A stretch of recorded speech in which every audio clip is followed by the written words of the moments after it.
s'agissait de deux vice-ministres envoyés par le président de la Fédération de Russie pour faire suite aux différents échanges que nous avons eus lors des deux dernières missions que j'ai conduites en Fédération de Russie au mois d'octobre et au mois de novembre.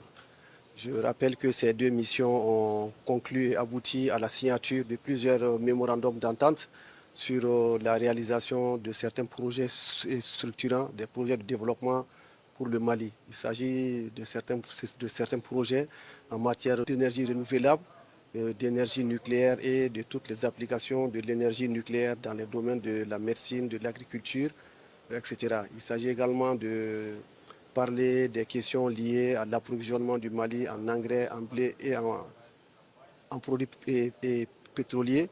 Il s'agit également de poursuivre les échanges par rapport à la réalisation du chemin de fer, également de la réalisation de deux réseaux de tramway qui traversent la capitale dans les deux sens.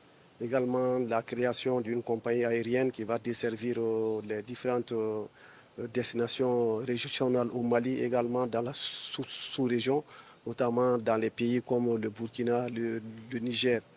Il s'agit également de parler de tous les projets structurants concernant la recherche minière, l'exploitation minière et tous les projets concernant tous les autres domaines qui ont fait l'objet de nos missions. Donc la mission qui est arrivée nous a rassuré que le président de la Fédération de Russie a pris bonne note et a suivi avec beaucoup d'intérêt tous les échanges que nous avons eus. Et cette délégation était là pour confirmer et conforter le peuple malien que la Fédération de Russie sera là pour nous accompagner dans la réalisation de tous ces investissements. Les délais de 2 semaines ont été donnés pour que des délégations russes puissent arriver ici et puissent commencer directement à travailler sur le domaine de l'énergie, parce que nous avons estimé que l'énergie est un problème majeur aujourd'hui.